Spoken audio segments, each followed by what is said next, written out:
welcome to a new episode of Rise and Play. So I'm continuing the series of the coaching format as we continue the conversation with other game leaders, but also coaches, which I have today, and approaching different themes in this series.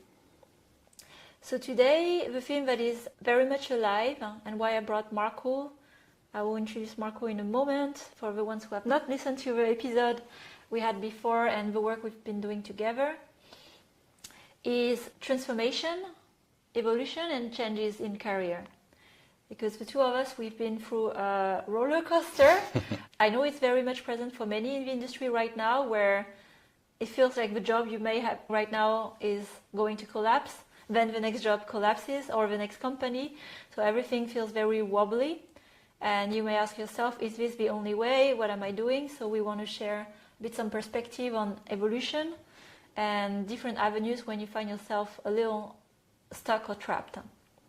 So before we start, and for the context, Marco and I have known each other for 11 years, and we started in 2014. I have started with Marco Kickman here, 2014, joining Wooga, and coming as the product lead, game lead at that time on Diamond Dash, one of the biggest games of Wooga, and correct.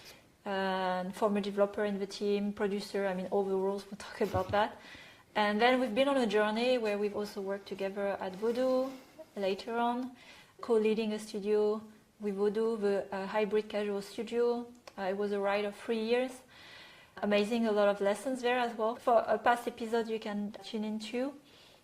We also tried a venture last year actually on translating all our gaming knowledge into product knowledge into a coaching app, an AI coach called Olivia that we launched. We made a beta version, we had users, we had some good feedback, even investors interested, and we stopped it after 6 months.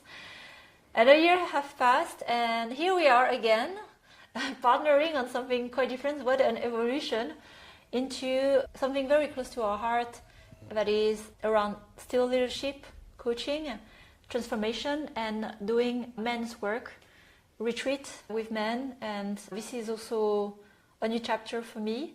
I feel very comfortable, but I need help, and I need help from my trusted partners. And you join also not only supporting here, helping, shaping, co-creating this new chapter, but also participating, and where we will get into. So yeah, that's for the intro. First of all, thank you for having me, and you already summarized it quite well. But yeah, thank you for the intro. Very happy to share my journey so far and experience, and hopefully some might get some benefit from it and maybe learn a bit more about themselves. Ideally, I would just like to share where I am now, and maybe some other people see that they are on the similar journey to mine, and we can connect or exchange further our learnings and this whole journey, right? Well, let's start maybe from 10 years ago where we were, because I call it like we were the kidult. Yes. We were in a kid-adult phase. Wooga was at a great peak in time. We're doing really well with Facebook games, free-to-play games, mobile. I remember all the parties we had. It was the best, amazing party. And I thought so much as an adult at that time, but there was quite a lot of emotional immaturity, I must admit. We had our fights, our conflicts, I should say, professional, but not so professional conflicts in our first interaction at work.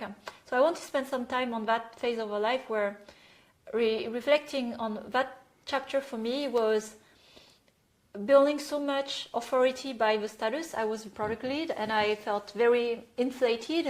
I remember at that time people should listen to me because of the title, and I'm right, and I know I'm right. I learned the hard way that this is not how only you lead a team, but by, motivating, creating leadership. That was a big chapter for me. And very much also in control. I was like a phase of control. I was curious, what was that phase of your life when, like the Wooga phase or more product manager phase for you? Yeah, it's very interesting how you said the child, adult, kidult, because yeah, it also feels now in retrospect, right? Back then, as you said, like I felt already on top of the world and all knowing and that I'm right. I wanted to instill that to other people. And then as I was growing and becoming more senior, you realize that actually the more you're progressing, the less you know. That is a nice paradox of how there is this cycle of expansion and contraction and expansion. It felt like so right at the time, and now after some years and a lot of more experience, you see how not necessarily that was all wrong, but how it was guided by some unconscious patterns that we just learned or inherited from our parents or cultural upbringing, and how once you dissolve these old patterns, you can then see yourself from another angle and see others as well. I think we will probably talk more about the journey to coaching, but that was one big shift for me when I started learning about others and myself rather than I already know everything, what do I do now? Wooga was a great time, as you said. I was in my late 20s. Yeah, and I think maybe just less than a year before you joined, I actually transitioned to be a product manager. So before I was a front-end engineer, and I was doing that for already like 10 years. So I already felt like I know everything about engineering, which obviously I have no idea. I know basics, right? But at the time I was like, I already know everything. I transitioned to product because I was interested in actually building stuff, building games specifically. It gives me pleasure and joy when playing some of the cool games, and I wanted to do it also for bringing to others, but I must also admit there was a huge ego as well. Wanted to make something great, the best game in the universe ever, right? That was the ideal, that was the fantasy that I had. Quite good times, and how we also came from very different ways of working, ideas, and actually not knowing how to do proper leadership, which we would find out later, years later, through our journey. We were in our late 20s, 30s, and that's, I think, one of the main first fallacy I see. Age equals maturity. I can tell you it's not, because it's also life experience, right? So, but we are given those big responsibility and roles, and we think because we have a role, we have a maturity and capacity. I remember the conflicts that happened there. You are always in that crossroad when there's a conflict. Is you have a problem or I have a problem? Now with more wisdom, usually you have a problem. And it's much easier because it's also something you can control. So I remember also at the time I had the status, I felt very, and maybe some of you relate to that, I felt so powerful by the title, but so powerless in myself. And that's the insecurity that I also do address a lot in the coaching is, who are you behind the title? And it manifests in very small things, but very also clear things now looking back. It's the need to, I wouldn't say shout, but speak louder. You know, speak louder because I have a voice, I can say something and I know others can't, so it's a form of control. And because you had also a voice, that's where we clashed and we had to reestablish what was going on. So it was also, I remember our first conflict was a lot of learning and wisdom for me, where I was sitting with myself and thought, wow, okay, I'm not going to influence someone by speaking louder or imposing. It's not impressing anyone here, especially not you. And I had to learn what are the other way to lead that are not in the way I've learned, which is purely authority. So learning also in different culture. And I would name this really phase of my life like the inflated, maturity. And there were really some turning points where through crisis and big conflicts, I needed really to prove myself. That was, I left France to go somewhere else so I could have validation, and now I can recognize a validation that was very important to me was from my father, that I have succeeded in some way, and especially abroad. And so when this is running in the background, there's quite a lot of unconscious patterns and unhealthy. And a big experience that opened this, I have to say, the time working together at Wooga. And then later I went to Finland, Rovio, and all of us was still in the building. I didn't receive at that time either coaching or therapy. I had a bit of therapy more for a romantic relationship, but I was like everything is good with the business. I don't even look at it. And then the chapter at Vodou was the point where, and it was COVID that hit in 2020. Yeah, 2020, when we started the studio. I came back to Berlin after my years in Finland. I thought, again, this is like the lesson of life. I thought, I've learned, I've grown, I'm so ready for it. And then all the fears came back to me, to my face during COVID. This is it, this is that studio that needs absolutely to succeed because I need to succeed. So quite a lot of projection there. And then there were a lot of things that came up during COVID, like being at home. I was in a different relationship at that time. And I realized, oh my God, I'm not in charge. I don't know what I don't know. And so that was really the hitting point for me. I'm going to work with a coach. When I started the studio at Vodou, I had a coach and at the same time also therapy. And that was the start to admit, like, I need help. But before it was the armor that it's only for the others, the work, the inner work, because I'm better than the others. And then you realize, well, we're like everyone. So that was a turning point. And I wonder what was your journey as well here in maturity and more consciousness? Because you've been on your own journey before we met again between Wooga and Vodou and the studio. Yeah, for sure. You've been on the journey. Thanks for sharing this. It also reminded me of our journey through those years, and a few things that you mentioned that I just wanted to also say. Back at Wooga, I felt like a lot rigid in my mindset, what you were explaining with already learned cultures. And I think that is one of the issues we have today with leadership, that we just don't have really good resources, materials, or schools where you can learn what it truly means to be a leader. Unless maybe you go to some business school, but even those schools are, I would say, too theoretical. You learn a lot really through working with people, face-to-face, one-on-one, or in a group as a team.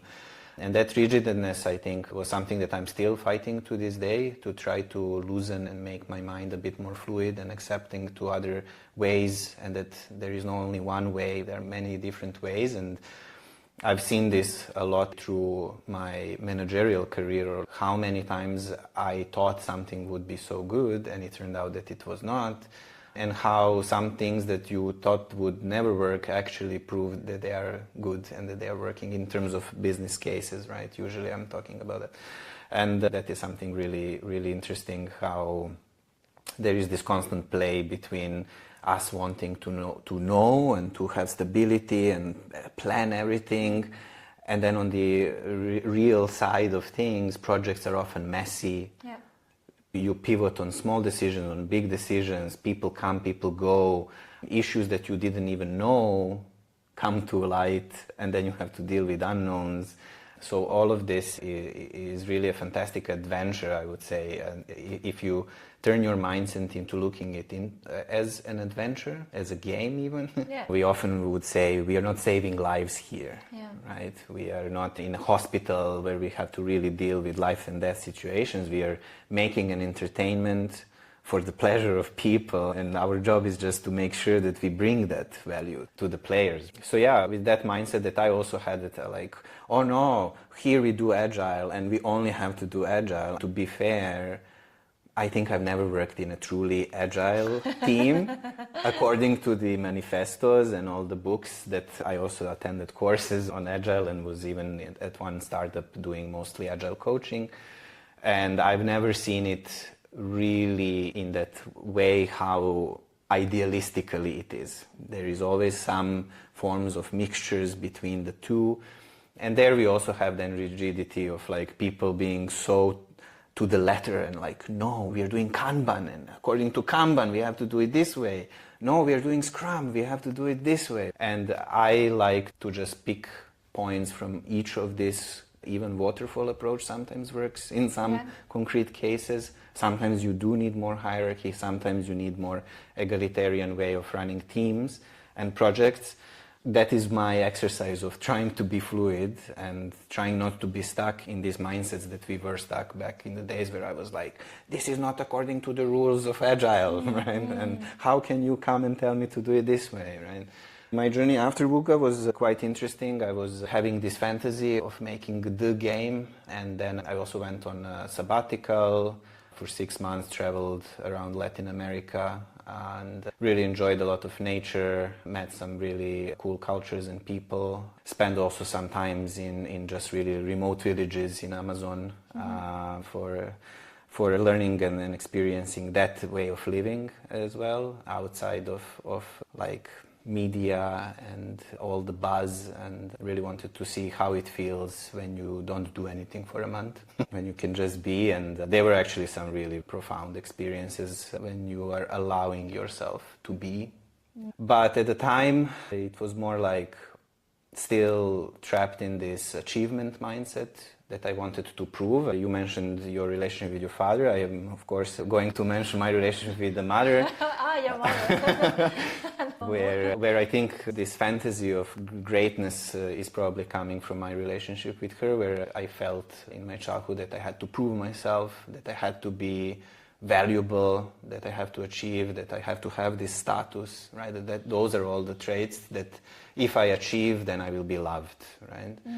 And then at the time, I also got married and put on myself the classical masculine role of I have to provide now, and I'm the provider, and I will bring money to the table. Everything made sense. I was full of confidence. I can make the game. I know what I want, and I can do it. And then I deep dive into it, and after 6 months, I actually completely burned out. It was way too much for me, and I had some help with few people, but yeah, probably everyone in games knows that in 6 months you can't do much, also with limited resources. So I stopped it when I really realized, okay, I am feeling really, really bad of my existence, right? And yet there was nothing outside in the world that would impact me, but I projected everything on the world. Everything, everyone and everything was to blame, but never myself. Right? But I was feeling terrible.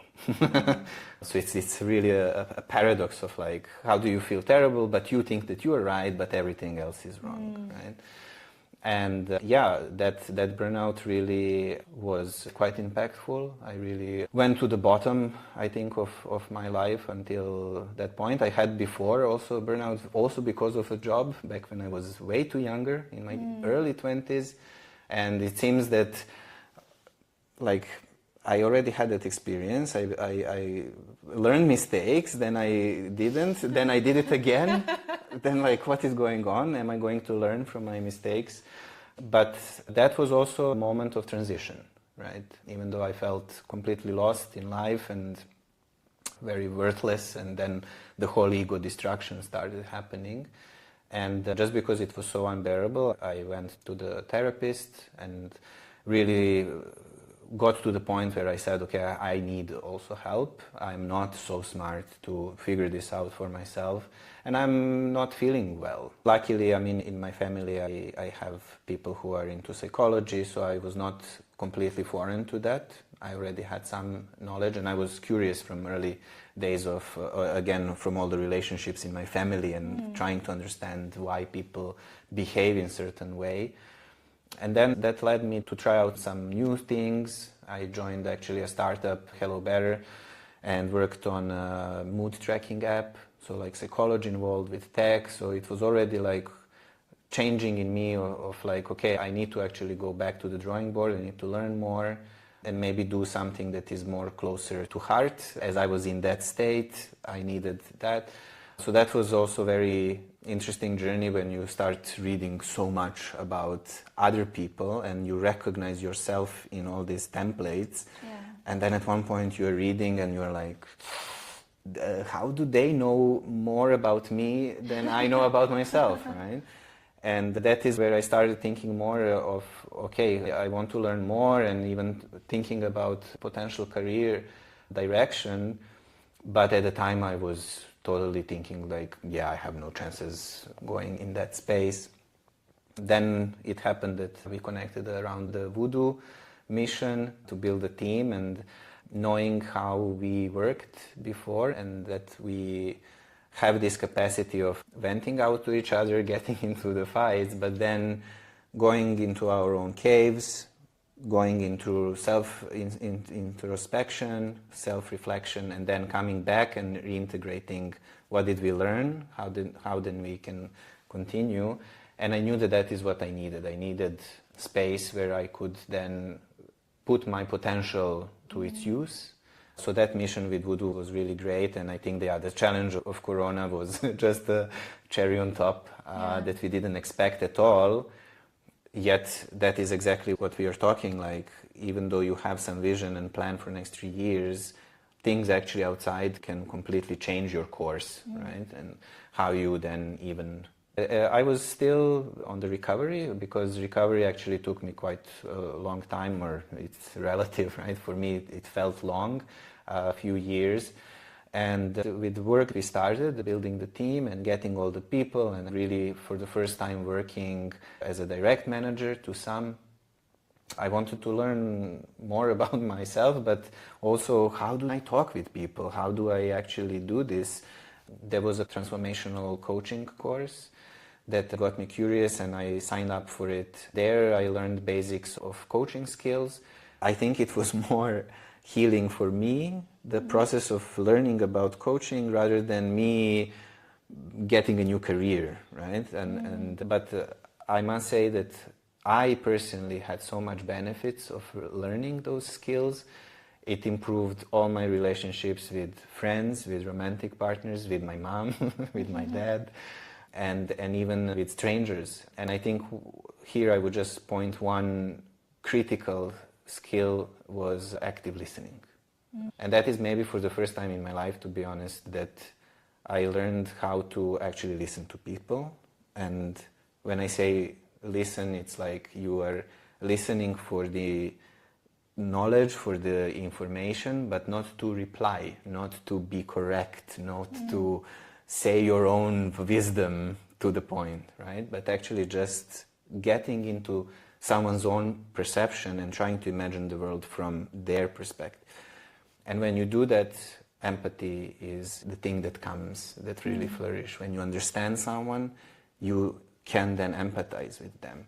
And if you're not listening, you will never actually see what are they talking, or you will have your own projection on what they're talking about. So that was really a period of growth again, all these waves of going up and down in life. Yeah, the Voodoo times, then I think we made a little step in our journey, even though it felt at times really profound. I mean, I think to this day that team was more than a game team, and we prove it by still meeting and having drinks and having our little chat with everyone, and just asking people how they are doing, congratulating happy birthdays and things like that, sharing funny stories. And that tells you that it is more than a team. And I think that at the time we were conscious enough about our own, shortcomings. And just with the awareness of your shortcomings, it's already a step forward, I would say. Knowing that you're not right, I mean, you remember how many times I would still come to you and be so angry about someone, or how they did this, and why are they not listening to me, and why are they not respecting me, and all the dramas. But having a partner where you feel safe to say these things, knowing that you will understand me, was also the part of me expanding my knowledge and understanding. It's like you have a mirror that someone can just mirror you back to you. And those were really I had some profound moments of, once you understand a colleague that you have a conflict with, when you call them, you have an open discussion, and I said you're listening to them, and then you reflect back, and most of the cases, I would say, I was the one making the problem, actually, right? So yeah, it's a journey. Yeah, and we are really compressing 11 years of career and learning into this episode, but quite a lot of wisdom, but I wanted at least the snippets, the main wisdom to be shared. I like few highlights. I see the decision to go on a coaching training. That was very inspirational for me as well, because again, it's easy when you are especially in role of leader that everyone can learn from you, but you are not learning from anyone. A constant reminder to stay as a student. Like, this is something I remind myself even when I will be 50, 60 and I know so much, but I'm still a student, so remembering that we are to learn, training yourself. And I remember at the time I had coaching, and the big highlight is active listening, which I've learned also from my own coaching training more. And I asked myself, was I always? And I must say, it's not a very present quality in leadership in most workplaces. Would you I didn't observe the same? I didn't see that much also from my own experience of who were my own bosses, people. So maybe one point here is like learning by training or learning with a coach, because you learn actually what you receive, you know what you give, so experiencing that. But the listening part is so fundamental when you work with people. And we were talking about the evolution of leadership. When we started 10 years ago, it was more management, as we know. Came from business school and management by the books. You manage people, you control the plan, the people, the structure, the process. It's control. You set rules, you set ways of working, a plan, and you control all the gaps.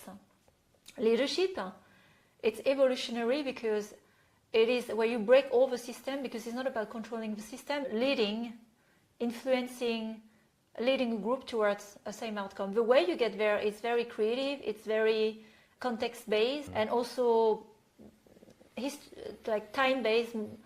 Like, what is leadership 10 years ago is not leadership what it is today, because it evolves as humans, as we evolve. How do we relate with each other? So I realized as well through this journey, the studio Vaudou 9C was a seed planted for me in my journey of what is it to work with people when you have the hands on all the system. And when we allowed ourselves to explore and experiment, I realized it can go so deep when you really understand at the root people. This is what leadership is about, and then suddenly it goes quite deep also in psychology. To understand, especially during COVID, when people are not well, do you follow the playbook? Well, you are, I don't know, depressed or whatever, it's not my problem, you do your work.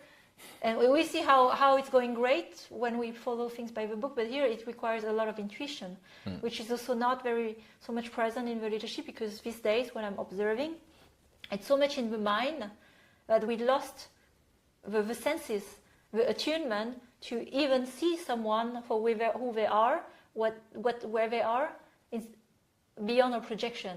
And all the projections are in the mind. So your journey is also a mirror of, what is required in leadership. And that's why we also evolved naturally to coaching. Absolutely, yeah. I mean, I have examples where managers were not happy with certain people, and they were just looking at this as a number, as a resource, and already dismissing them. Like, they are not working well, let's get rid of them. I would step in, I would say, give me 2 months. I just want to talk with them. And then when I listened to them, when I understood where are they, and then try to organize work that supports their ways, right? They flourished when their work was aligned with why they're there in the first place. And mostly people will tell you that they like what they're doing, they like the craft, right? And just let them do the craft. And that comes from this, one of the patterns I've seen with lots of leaders, and I was like that as well, like the micromanager, right? We all know about that, we are all terrified by that word, but it's still going on because of the unconscious parts of people who are doing it, thinking that they are again in the control, and the more I control, the better things will be. And for me, one transformation point in that was that I found mostly stress less and free in my mind when I was delegating. When I was actually saying, I don't know how to do game design, I don't know how to code this, I don't know anything, right? I can bring you these insights from players, from the market, can give you some ideas of how competitors are doing, but you guys, it's on you to use your skills the best you can in your areas, right? And then also mixing with each other, right? Where I joined, where there was a top-down microcontrolling hierarchy, and how mind-boggling was for people when I told them, they would come to me asking me for what should we do, right? And I say, what would you do? And they're like, I don't know. And they're like, but tell me, what would you do, right? And then they tell me, and I say, go do it, try it, right? And that is also one thing, like, let's try it, let's break things, as you said. I mean, how many times we changed the workflows at Voodoo Studio? I think it was every 3 months we would be like, oh, let's tweak this process and let's change this workflow, right? So I started looking at things as more as a living thing that breathes, right? It inhales and exhales, and it goes in cycles, also known the storming, forming, performing phases, and then decremental, and then you go again, right? And it's more about, presence and awareness to practice. And as you said, like with correct colleagues or partners or coaches, or even just for yourself, right? Trying to be as much as aware of what is internally going into you is one way of making yourself a better leader with, how to say, like, in your authentic self more and more, right? And people basically stay behind people who are authentic and not the people who are inauthentic, right? Or people who can trust and that are not going to throw you under the bus. So that's kind of a last chapter of our journey. I mean, there's so much more we can go in depth. But today, so in between, we had Coach AI we've built together, which was a fun journey after that. But also where we realized, I think here it's alignment, right? So having this tool of self-reflection, of realizing, is this what we want to build? We want to spend 10 years on that. So I wrote an article about that in the past. Each step we were wanting to go closer to this human part that can translate into business and leadership, which is very much needed right now, because to lead a group in those times requires integrity, knowing yourself, and having the courage to be yourself. And Olivia was taking us more to tech and AI, and in the end, what we're doing now with Orin is more in-person, people-to-people interaction, because that's the depth of the work. And that's the last part I wanted to exchange with you on.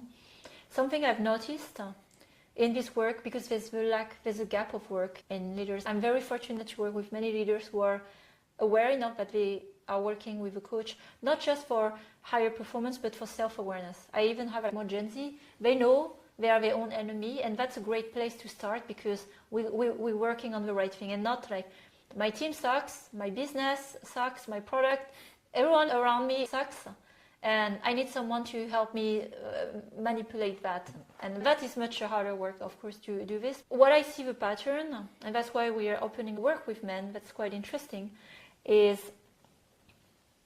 because it hasn't been led to crisis big enough. Right now, this is the status quo. But I see many leaders who are in self-preservation.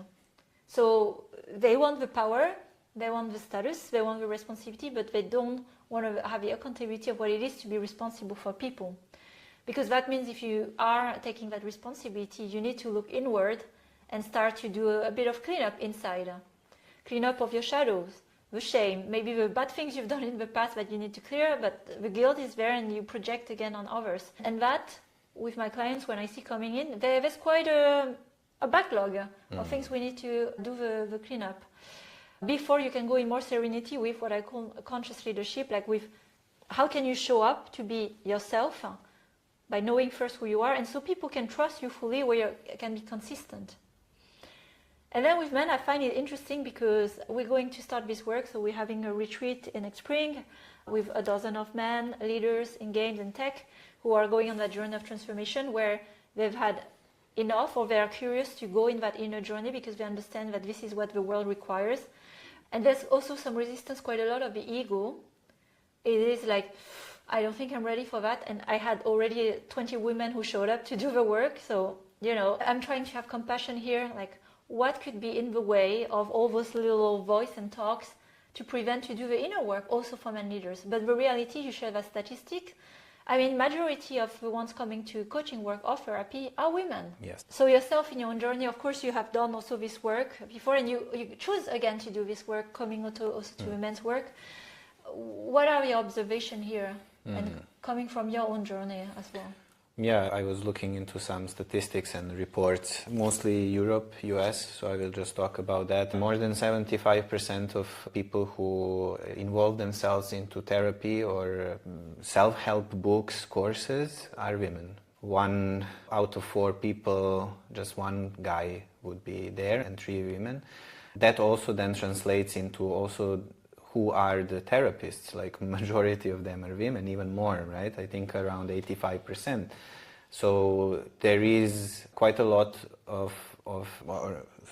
quite a little opportunities for men to talk to men, right? And I think women also generally tend to be more social than men, and the trend is also going quite negatively in this way that in 1990s, only 3% of people said that they don't have any friends, but today is 15%. So if you take 10 people on the street, 1 person will have 0 friends, right? More than 30%, they don't have 6 friends, right? So it's also quite a lot of people who are experiencing loneliness. But interestingly, when asked actually why do they feel lonely, and even people who have more than 10 friends, they still feel lonely, and that is also another trend that we can see globally, I guess, happening. Is this what they call even pandemic of loneliness, where people say it's not about physical being in the room with more people or having some artificial friends.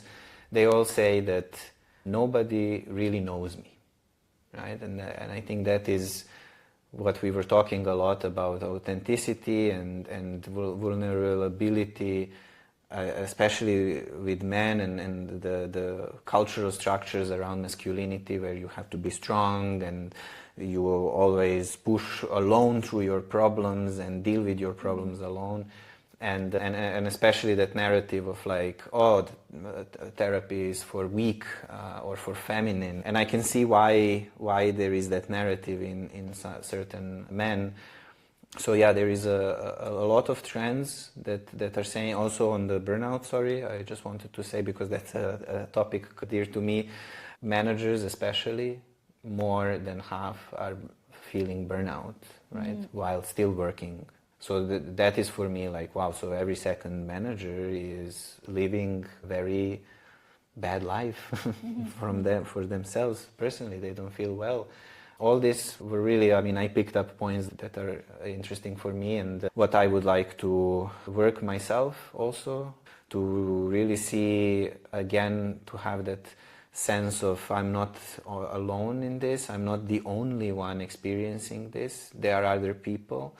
And there is something liberating about opening up. Like even recording this podcast is like, I was anxious and I was like, what am I going to talk? I don't like being publicly exposed in that sense. And then through work and reflections, I said, well, then be authentic yourself, say what comes to your mind. And when I did that now as well, but also with people that sometimes I've met for the first time, and you just show authentically, you say openly like, hey, I don't feel well, or I feel anxious, or the communication is immediately better and more open, and then the other person seeing you feels more safe to also then open up. And for me, those conversations where like we are not talking about the weather or sports events, but really talking about our experiences, is something that I find very valuable. And I think that, this retreat environment really provides that environment for that to happen, right? And just having that space, which also learned from coaching how important it is to keep just the space. I've had sessions where mostly we were not talking. It was more on silence and just being, right? And even sometimes just, saying a few words in 1 hour, but being close with someone is already cleaning and feeling lighter. So there is quite a fair need in this world for men specifically, and I think I would like to bring and invite more people to this space where they can see that they are not alone and their problems are not so unique, that we are mostly, and even as I said, through data, collectively suffering. You can do it alone. Some people also are more into that, and that's also okay. But knowing our biology, knowing how strong is cultural imprint in humans as group, right, that we tend to form groups, and when you reflect also, like, everything you learned was through others, very little we actually learn on our own. It makes a lot of sense to do all of this and to explore, to see what comes out of that, right? In this time, it's really calling for an evolution of how men relate to each other. Because I look at the business world, and this is also something that we women in this world of the business have taken from, is competition, winning. So of course, you're always on your guard, you are performing, you can't be yourself, it's not safe to be yourself, because if you show your vulnerability, weakness, it's going to be used against you for others who want to win. Yes. I understand, like, in this time, it's maybe not safe to be with other men, uncomfortable even, but that's the invitation where, why should it also be for women to take the toll on being in the spaces where men need to be vulnerable and with women only? So it's calling for an evolution for men to be also vulnerable with each other and really transform the business from inside, like another way of relating to each other and to other businesses, for more of that, what I call like the sustainability, the life, the safety, some femininity, which is not only in women. We all have that capacity. Like, women also have a way also to be more masculine in a way, like that balance. And that's really the beautiful space we're going to create, which is, for me, an evolution. And I don't know, in like, this is the beauty of it, when we trust ourselves, I don't know how exactly in the details this will turn out and how people will relate with each other, but I do trust the container, the people who are in it, the one who say yes. And not everyone who say yes, the ones who are not ready will not step forward, but the ones who step forward, they are the right ones, and I'm really excited to create this space together, and it's going to signal to the world and other men another way that is very graceful and honorable to relate, to be with other men in a vulnerable way, to connect with your emotions, which is completely blocked, in a way that the world needs. So it's more evolution. Do you want to be part of the future, or do you want to be part of the past? And I'm glad to work with men like you, very open to share. It's go through crisis that you transform, and then you grow, and we grow over time as well, to do this work together in integration, both men, women. Yeah.